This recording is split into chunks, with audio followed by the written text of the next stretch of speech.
¿Qué tal, queridos amigos?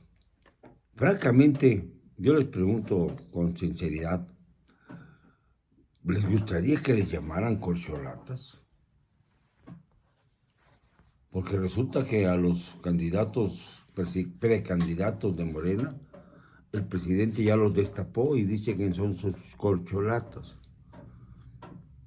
Vamos, es un término bastante ofensivo, creo yo. Es algo como despectivo, desdeñoso. Él es el destapador. Los demás son corcholatas.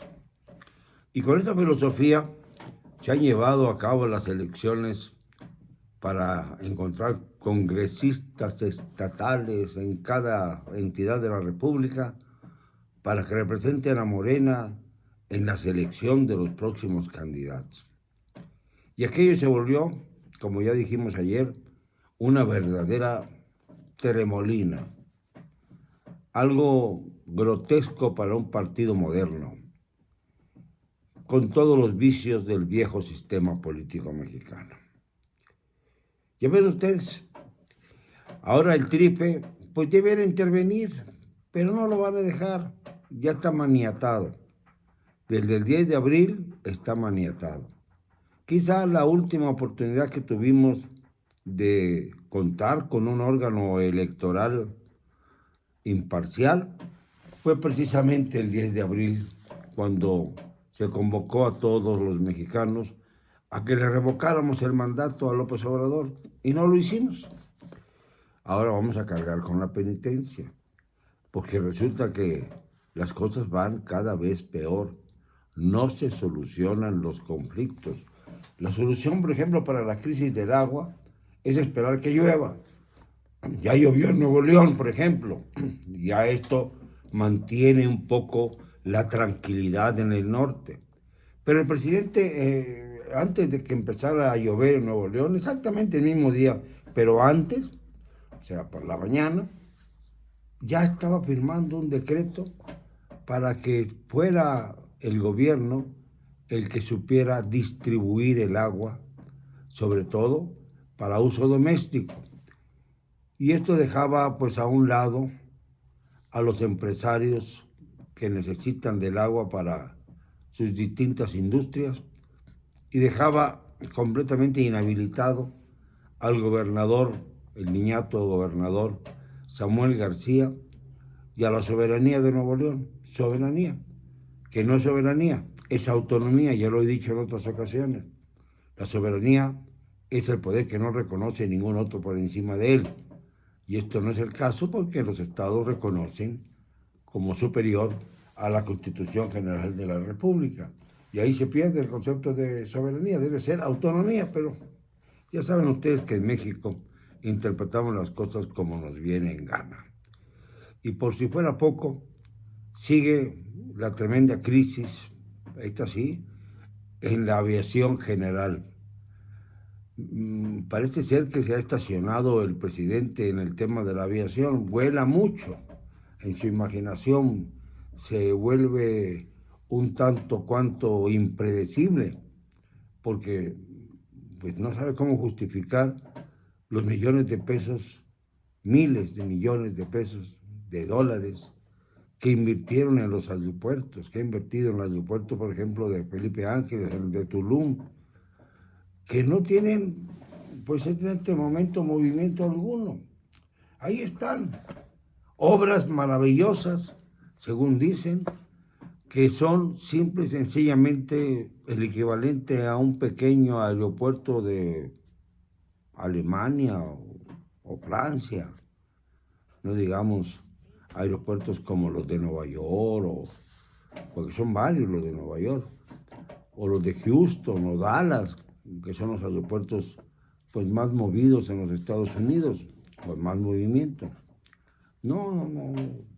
Cada día bajamos de categoría más en la materia de aeronáutica civil, comercial. Y mientras tanto, las operaciones de aviones militares en el AIFA, de esas no se cuenta nada, porque también se han reducido.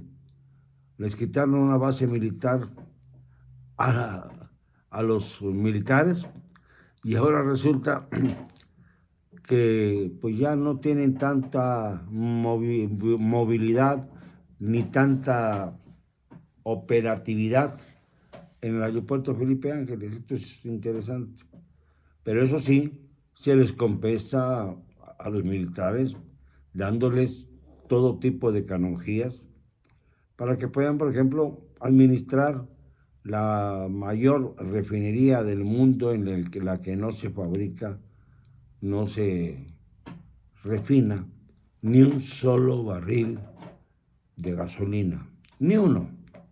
Dicen por ahí que Deer Park, la de Texas, les está produciendo dinero al gobierno.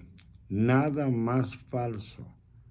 En Deer Park sí han salido algunos camiones para México con gasolina, pero se está fabricando gasolina para los Estados Unidos. Se están haciendo gasoductos para justificar un poco los pecados de López Obrador ante los Estados Unidos, obligándolo a que esa refinería de Deer Park surta fundamentalmente a las gasolineras de los estados del sur de los Estados Unidos. No hay una cosa en la que no podamos responder qué hay detrás. Ya salieron los tremendos contratos y las compras de lotes en Villahermosa y en el resto de Tabasco, adjudicadas a López Obrador después de que levantó el plantón aquel de 2006. Ya está el plantón liberado y entonces ahí comienzan a verse que en el 2006, al liberar el plantón, le dieron por abajo del agua un buen dinerito a López Obrador. Y los lotes los escrituró nada menos, así a diversas personas, testaferros, prestanombres, nada menos que el notario Adán Augusto López Hernández, familiar de López Obrador, y además, por si fuera poco, un elemento que ahora quiere ser presidente de la República desde la categoría de secretario de Gobernación.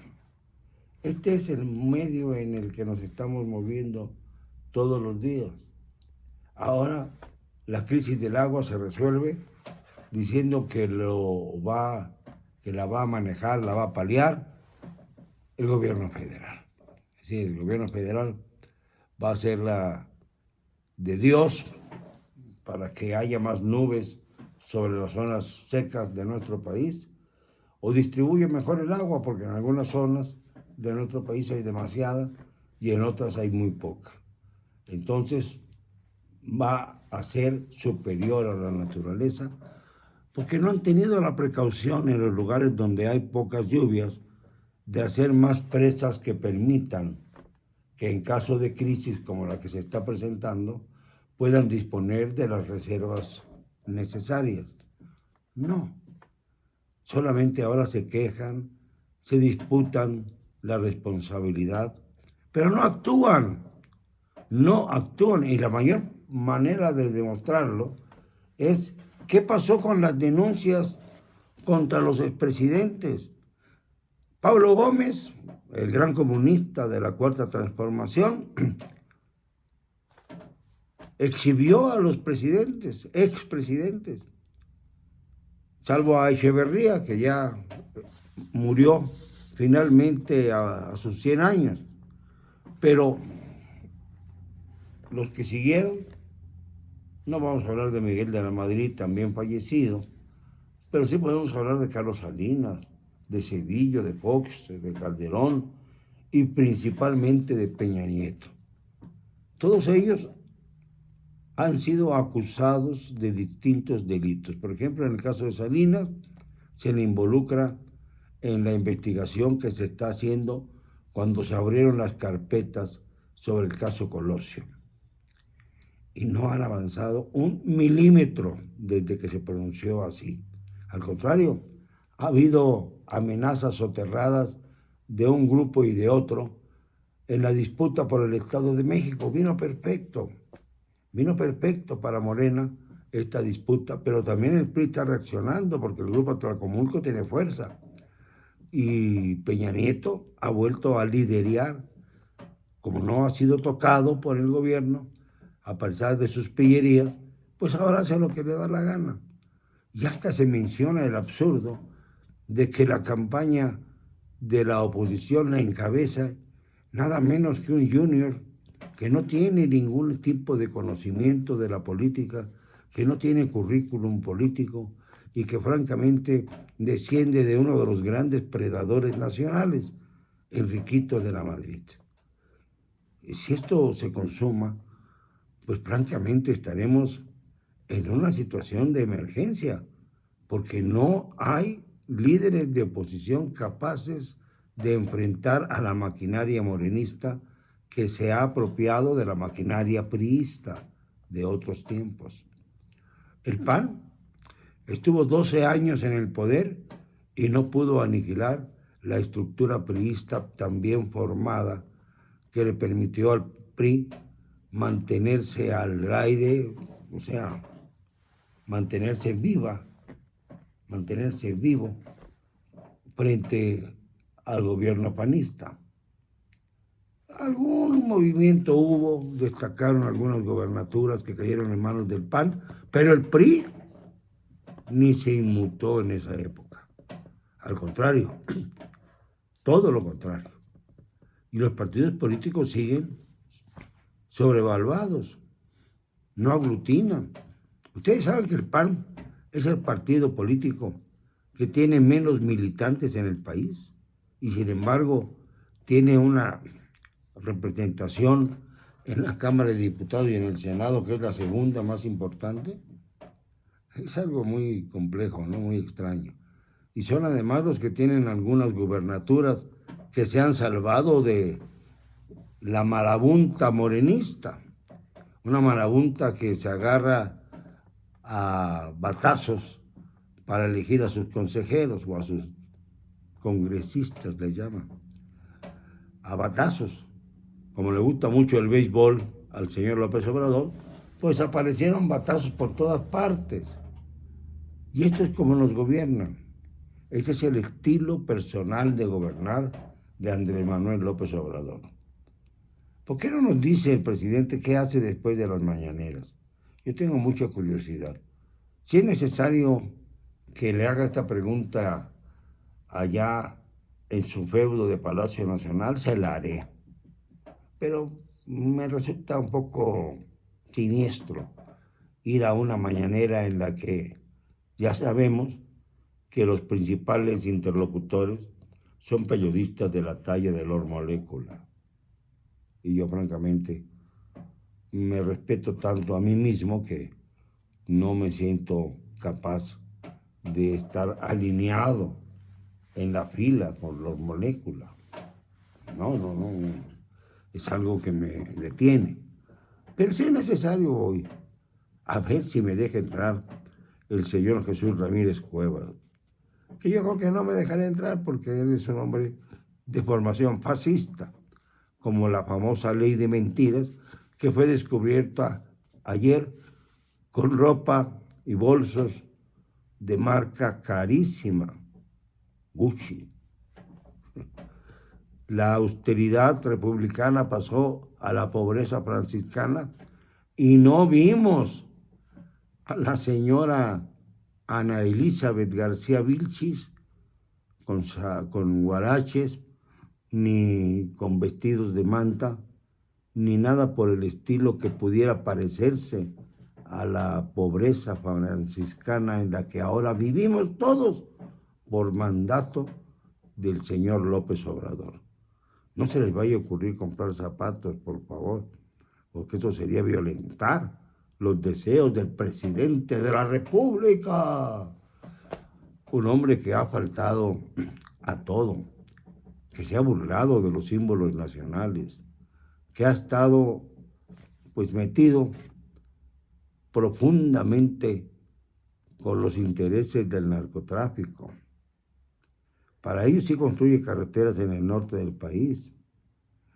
Para ellos es el beneplácito, los abrazos y no balazos.